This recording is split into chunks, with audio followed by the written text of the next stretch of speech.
Today, we want to start talking about partial derivatives in more detail than we have in the past. The good news is what we already know about derivatives is going to apply to what we're about to talk about with regards to partial derivatives. We switch to partial derivatives when we're dealing with a function of more than one variable. So let's suppose we have a function of two variables.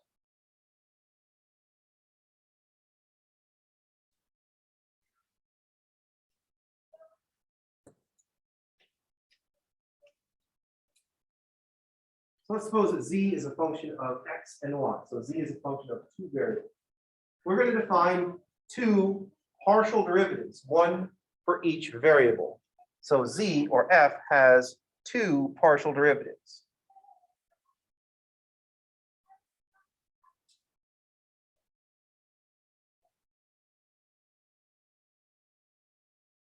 One for each variable.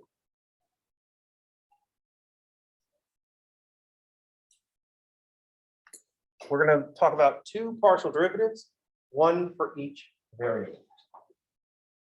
Now we have to have notation for each of these because this is a math class, and we mathematicians love our notation for things. So, unsurprisingly, we're going to have two different styles of notation, just like we had with derivatives with a single variable function. We had our prime notation and our Leibniz notation.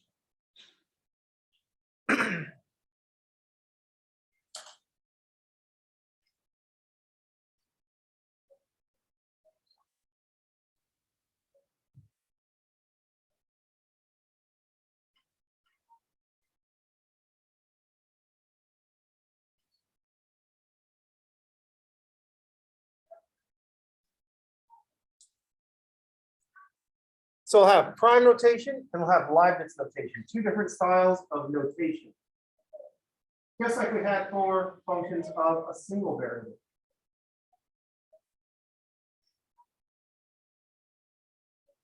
So, excuse me. We'll say that the partial derivative of z with respect to x. Here are our two derivatives. The partial derivative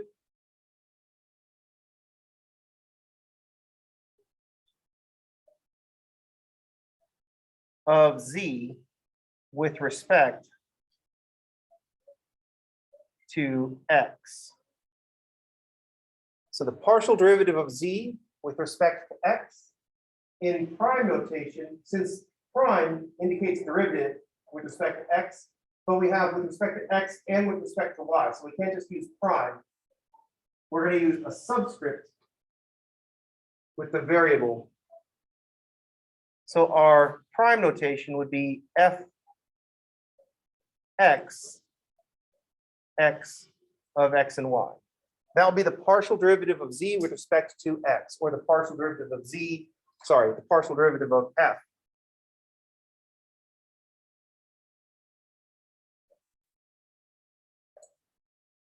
So fx at xy will be like us saying f prime of x.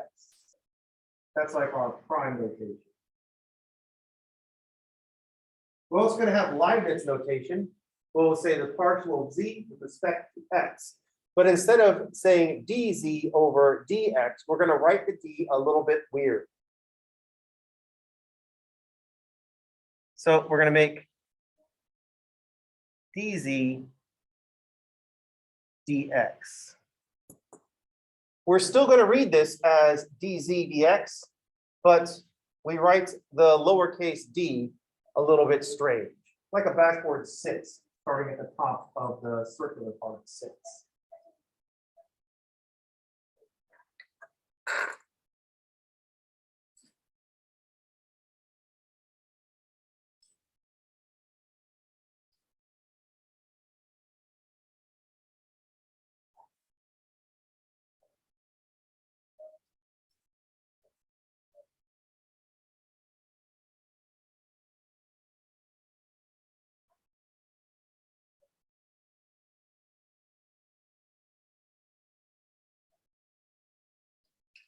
So even though we're using the partial d, we still just say dz dx. If we want to build good habits, we'll say the partial of z with respect to x. But as mathematicians, we know we are going to get lazy about this, and we're just going to say dz dx. And it'll have to be clear from context that we're talking about partial derivatives. This is going to be the rate of change of z in the x direction. So this would be the rate of change of z in the x direction.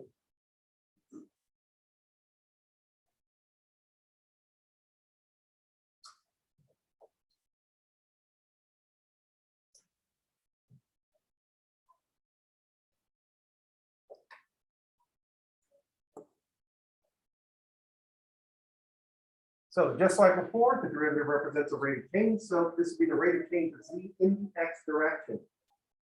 The units of dz dx are going to be units of z per units of x, just like they were back in single variable calculus. So the units of dz dx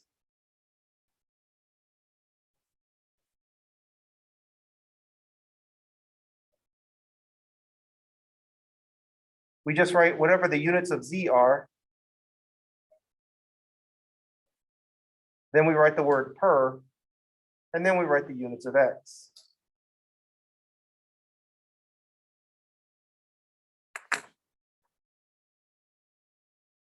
This makes sense. Per means divided by. So we take the whatever the z represents, divide by whatever the x represents. Per means divided by, just like in the word percent. Per means divided by, cent means 100. So percents divided by 100.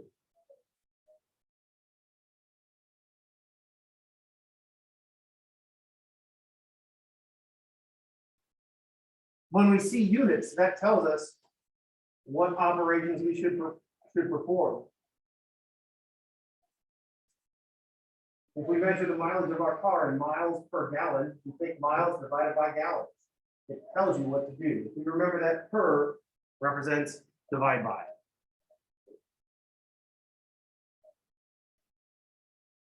Want to know how much gas costs in dollars per gallon? You take your dollars, divide by the gallons, and that'll be your dollars per gallon. That'll give you the rate of change of the price of gas with respect to gallons. Any questions?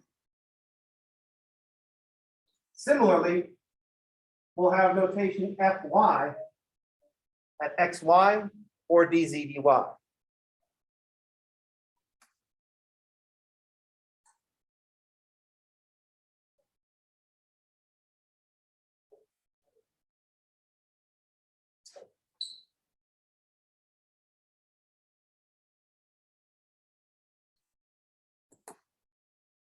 If we don't have the variable z, we just have the name of the function, we can also write partial of f with respect to x and partial of f with respect to y. If we don't have a z variable running around,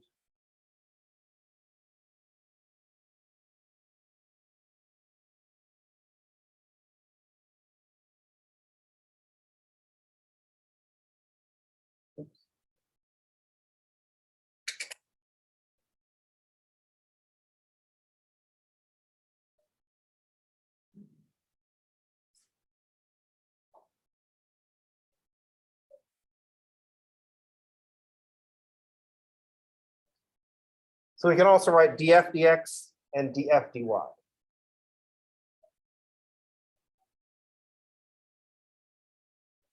Any questions? No, we're just naming parts. But we want to see these not as brand new symbols, they're just modifications to the symbols that we've already had in play.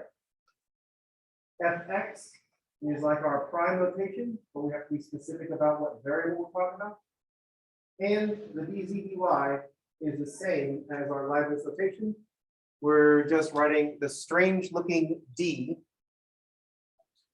to remind ourselves that we're dealing with a partial derivative.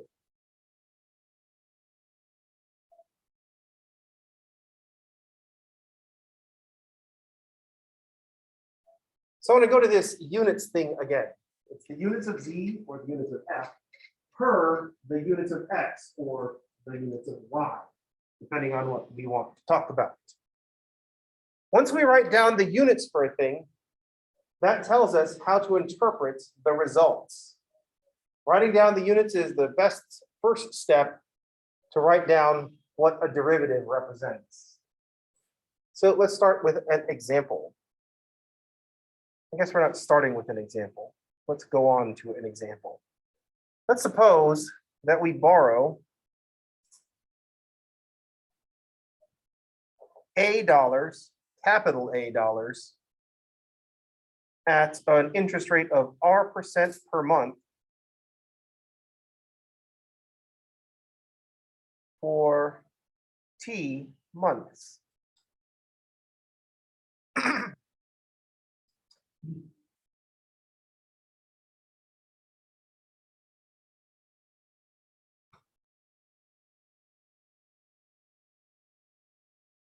This is something we might be doing in the future. Maybe you're about to go out and buy a car, although in this market, I wouldn't recommend it. So we're going to borrow some money at a certain percent per month. Usually this is going to be listed as a percent per year, an annual percentage rate. For T months, if you're going to buy a car, it's definitely going to be measured in months. Which is weird because it makes the numbers bigger. And when you're talking about this, you want to make the numbers smaller. But for some reason, 60 months versus 5 years, even though it's the same amount of time, doesn't feel like the same amount of time. You know what I mean? So if we borrow $, at R% per month for T months, then our monthly payment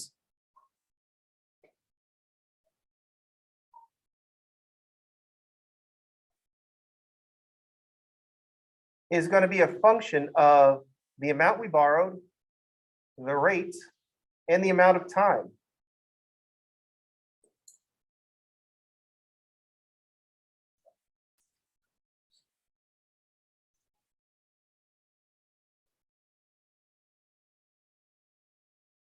We're going to start out with a function of 2 variables in our first example, function of 3 variables.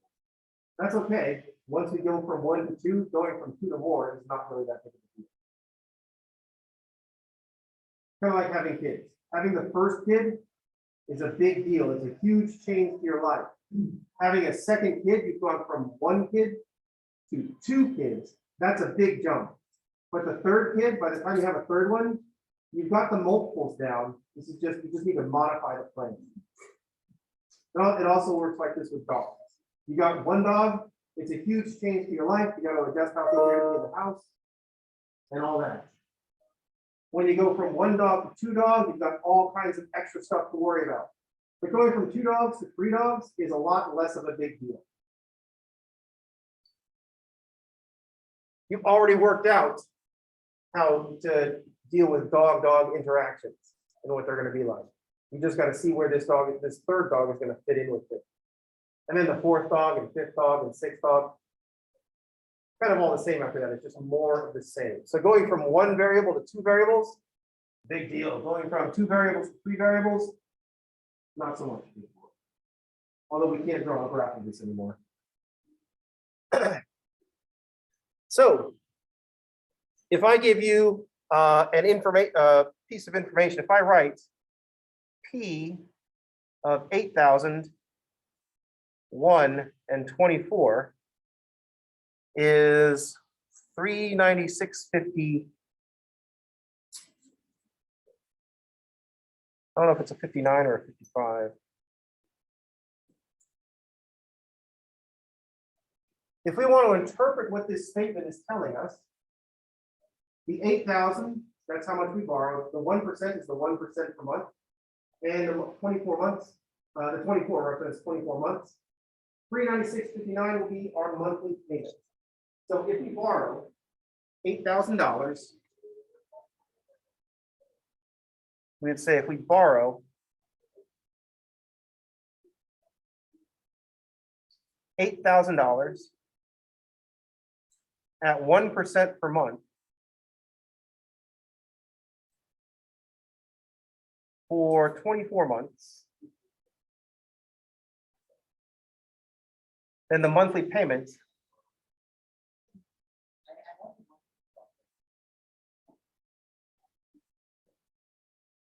will be $396.59.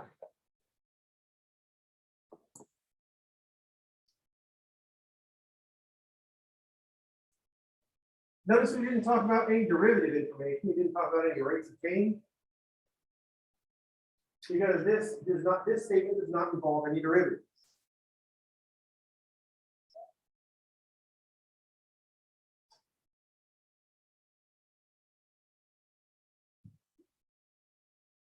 Let's make a statement involving derivatives. Let's suppose that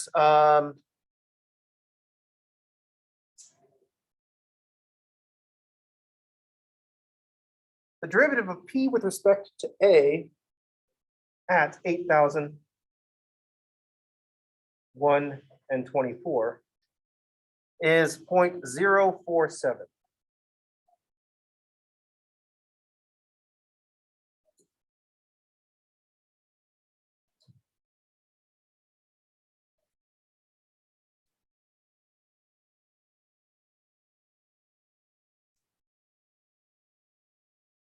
So here's a partial derivative of P, our monthly payment, with respect to A, the amount that we borrow. If we want to interpret what this statement means, the 8,001 and 24 are still the same that we had before. We borrow $8,000 at 1% per month for 24 months. Then the partial derivative of P with respect to A is 0.047. To interpret what this means, the easiest place to start would be to write down what the units of this derivative are. And this is going to be the units of P per the units of A. The units of P are dollars of monthly payment.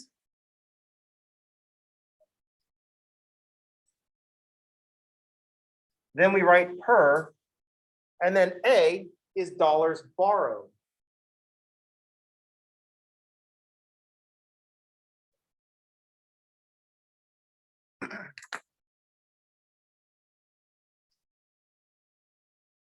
Note that I didn't just say dollars per dollars and have them cancel out, because there are different dollars in this problem. There are dollars of monthly payment and dollars that we borrow. So what this says is that our payment will increase by $0.047 for every extra dollar that we borrow. If our dollars borrowed increases our month by $1, then our monthly payment will increase by $0.047 or 4.7 cents. Once we write down the units for what's going on, it's easy to interpret what's going on in the derivative statement. So our monthly payment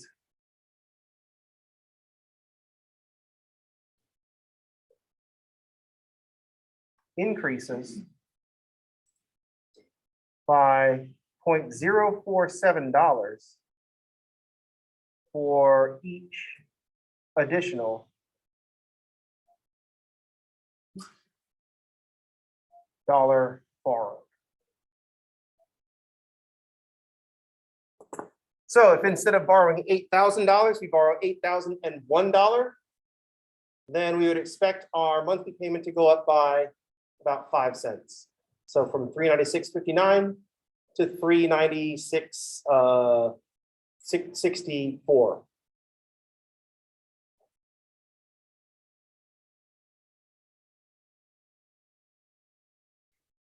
Any questions?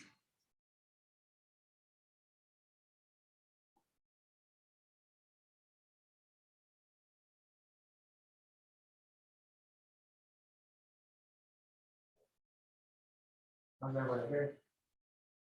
Knowing what we know about how monthly payments and amount borrowed interact, knowing that those are in proportion, this is going to be constant.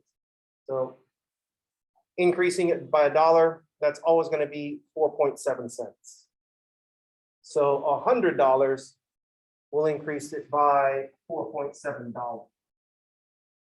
And that's just using additional information when we know how the monthly payment is calculated based on the amount borrowed.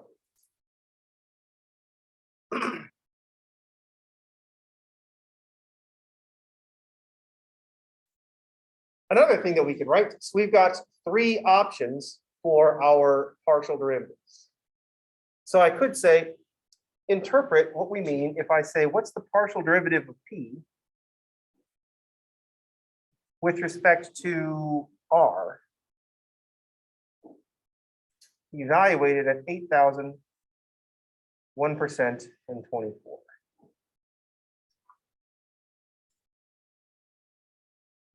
This is how we would plug in values or show what values we want to plug in Leibniz notation. We draw a vertical line after a TPR and said evaluate the partial derivative of P with respect to R at the point 8,000, 1, and 24. Derivatives should be calculated at a point. So here we just have to specify the point that we're calculating. And let's suppose that this is equal to 44.83.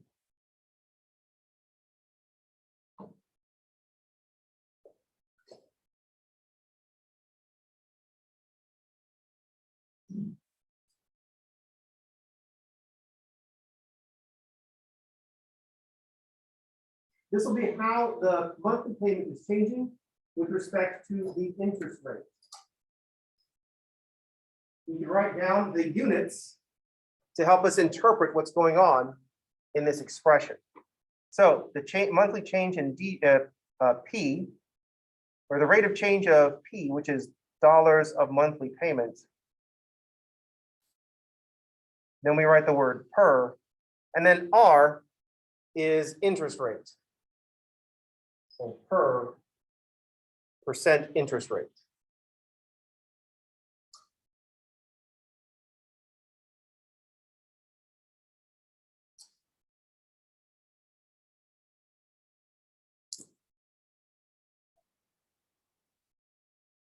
So this is how we can interpret what this statement means. If we borrow $8,000 at 1% per month for 24 months, then our monthly payment increases by $44.83 for each additional percent monthly. That'll be super harsh. We go from 1% per month to 2% per month. I'll be going from 12 and change per year to like per 12% per year to 24% per year.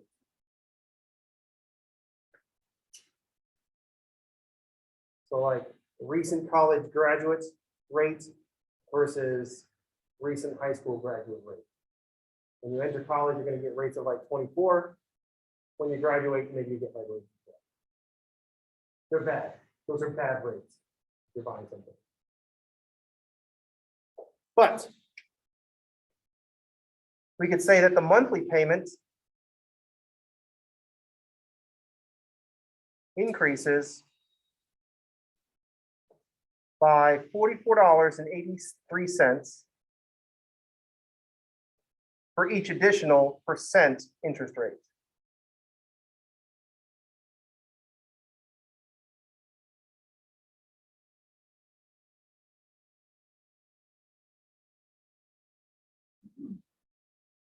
So if our interest rate went from 1% per month up to 2% per month, then we expect our monthly payment to go from $396 to $440.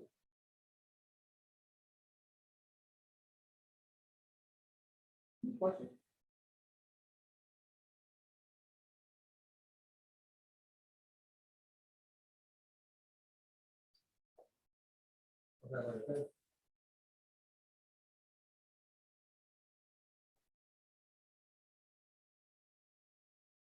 It makes sense that both of these values were positive. We should expect the monthly payment to increase if we borrow more money. We should expect the monthly payment to increase if we have a higher interest rate. What would you expect about the rate of change of P with respect to T? What should that look like?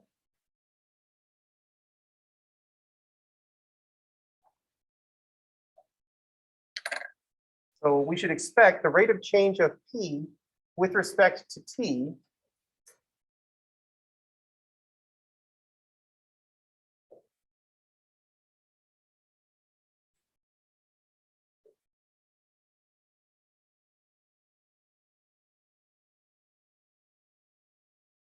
Oops. There we go. We should expect the partial derivative of p with respect to t, pretty much at any level, to be negative, because our monthly payment will decrease if we increase the amount of time we're paying it off.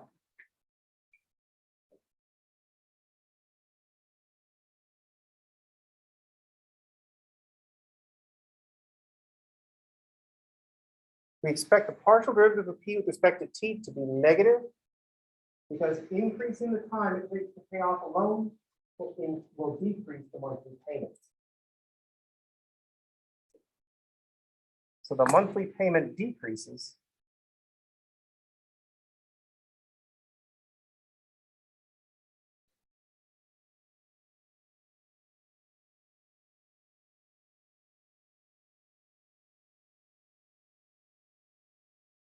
So if I go from 24 months to 36 months, I can expect a lower monthly payment.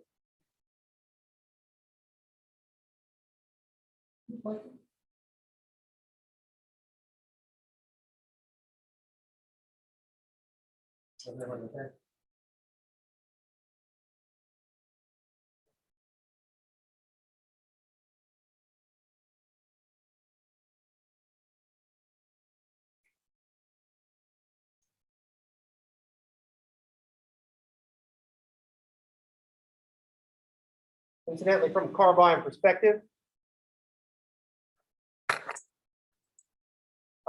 P is what the car dealer is going to ask you. How much do you want to spend per month? Do not play that game. Do not tell them that. Pretend they're the police and not your lawyer, and don't tell them that piece of information. You tell them how much you want the car to cost. That's it. That is the only thing that should be negotiated. The price of the car. This is not financial advice, I'm not a trained financial advisor. I'm just saying, when you sit down at the car dealer, they're going to say, what do you want to pay per month? And you say, we'll worry about that later. No, do not answer it. Under no circumstance do you answer that question. None. Because if you tell them $500 a month, they'll take that $30,000 car, make it a $40,000 car, and make sure your payment's only $500 a month. That make sense? They'll find a way. The first thing to negotiate is how much that thing is going to cost. Then you can worry about the rest. Any questions? They're also going to ask, how much do you want to spend? That's just, what do you want to pay monthly in another form? You don't tell them that either. Tell me the price of this car. And that's it. House is this a little bit different, especially in this market, because there's a lot of people that are going to be secretly saying, I'm going to pay this much, I'm going to pay this much, I'm going to pay this much. And you don't get to know what other people are paying. You know what I mean? Then you're just going to have to say, I can afford this much. And then you're either going to get rejected or not. But you're buying a car, you decide on how much you're going to pay before, then you run your calculations, how much it's going to cost you per month, and then you decide if you can handle that in your budget. That makes sense? So when you walk in and decide, if you walk into the dealership, you have decided that the car is going to be $30,000. That's how much you'll spend.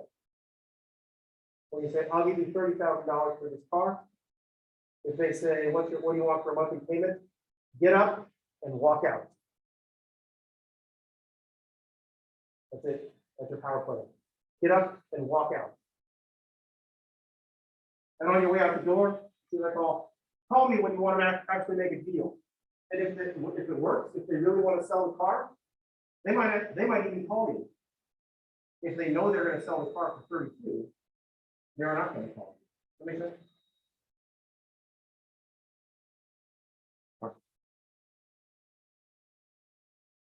Chances are they'll actually give you that, and then they'll try to get you to, they'll get you into the finance room where they really want to get you.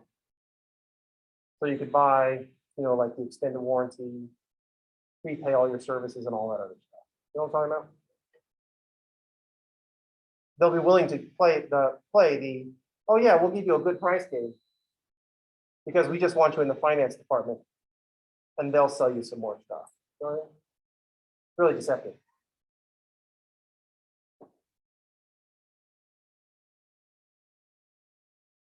Yes.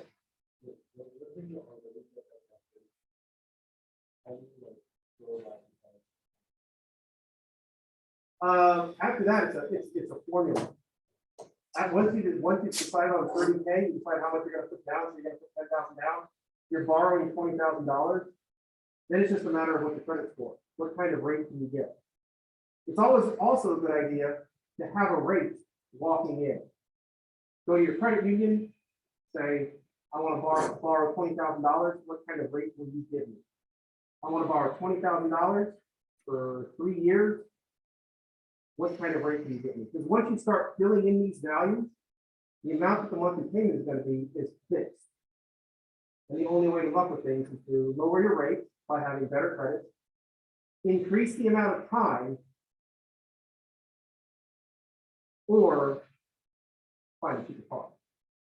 So the way to lower the monthly payment after that is to have good enough credit.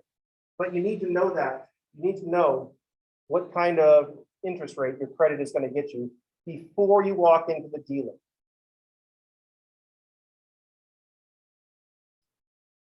Like I said, this does not count as legal advice. This is just my experience. Benefit from my experience. That way you can fix your credits. Once you have decent enough credits and you're old, then you can just walk in and you can just not give a shit what the car costs. You can be like, oh, fuck it, I'll just pay MSRP. Okay. I just want the thing. You know what I mean? Got to be careful though, when you're young, if your credit sucks. Oh, DVD bonus material. If you need a cosigner, don't buy a car. If one of your friends asks you to cosign, do not do it under no circumstances. Did you cosign for a vehicle? I don't care who that person is. Do not. I don't care who that person is. I don't care if it's your brother, your sister, your mother, your father, your aunt, your uncle, the best friend that you've had forever. Your best friend. If they say, hey, will you co-sign this loan for me? The answer is no, and that person is not your best friend anymore. Find a new one. Because that person is out to ruin your credit. They want you to buy a car because they can't afford it. Same thing with like cell phone plans. Hey man, can I be on your cell phone plan? No. And we're not friends anymore. I honestly don't care who that person is. You know what I mean?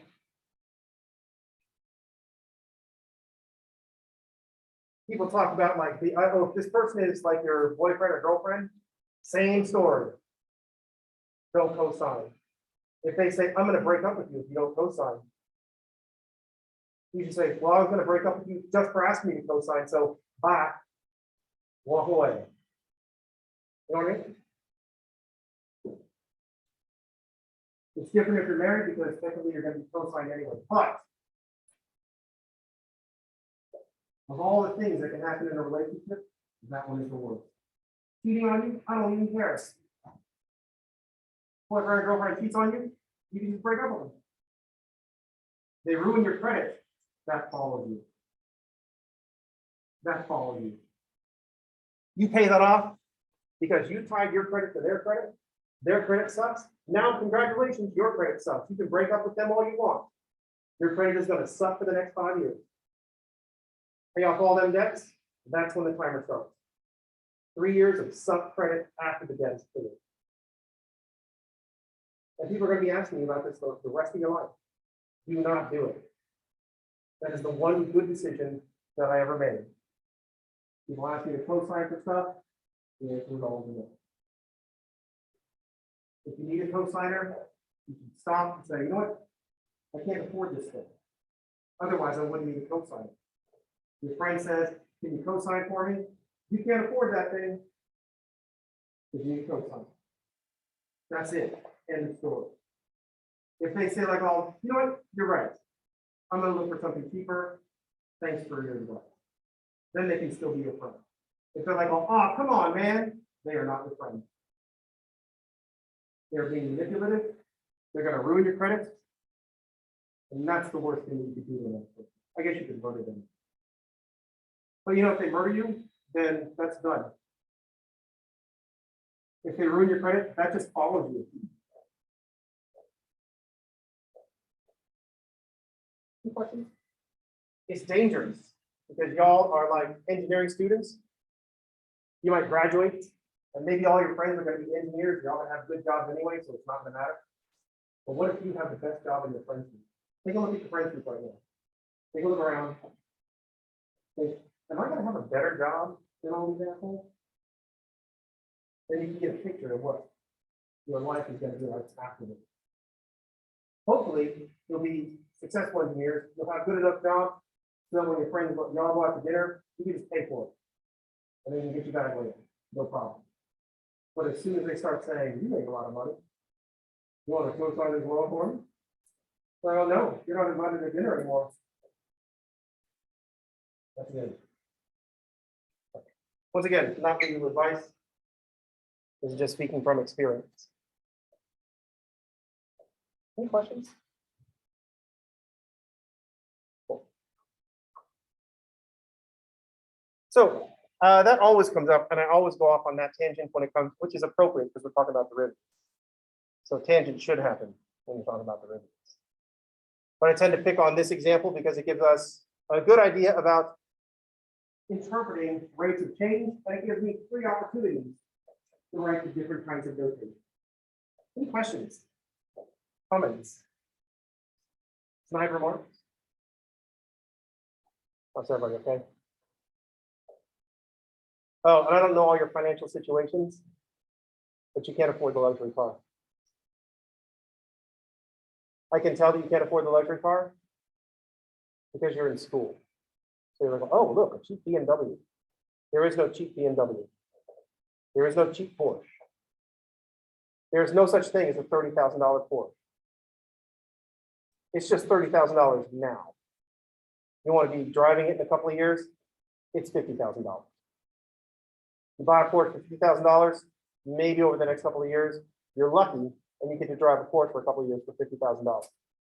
But most likely, if you buy a $20,000 Porsche, you bought a $50,000 Porsche, you just don't know it yet. The Porsche is like, oh, I'm coming for your wallet.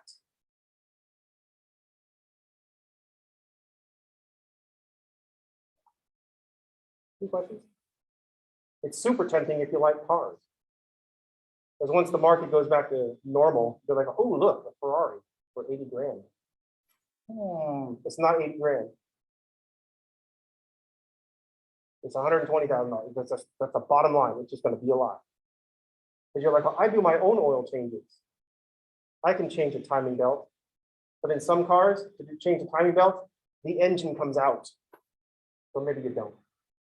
They're like, oh, but it's been so easy on my Subaru. That's because Subaru knows that people are going to be wrenching on it. And so they put the oil filter right there on top. It's amazing. I almost bought the last car that I had, a Subaru. I almost bought it just because of that. I opened up the hood and looked underneath. I'm like, oh, is that the oil filter?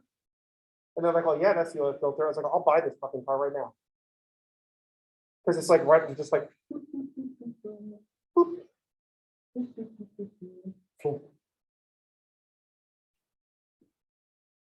get like a little tiny sports car and jam the oil filter way up in there. They're like, oh, where's the oil filter? It's under the car, behind the panel. Oh, and you only get this much space to move the wrench. So you're like, well, you know what I'm talking about?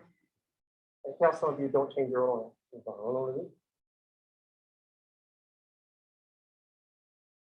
I started off changing my oil, but on this car, I didn't change the oil filter. So I had a car that went 100,000 miles on the same oil filter. If you get a chance to buy like a 90s Toyota, 250,000 miles is just getting started. Because I treated that car like shit. They're like, well, did you change the oil? You're like, well, yeah, old oil leaks at the bottom. I put new oil in the top, oil's changed. They're like, well, leaks, that's not how that works. It's like, well, the car still runs, doesn't it? And it did up until it didn't. Anyway, that's all beside the point. Partial derivatives. Get started on reading chapter 14 and doing the assignment from chapter 14. That's it for today. I will see y'all on tomorrow. Everybody have a good day and thanks for playing.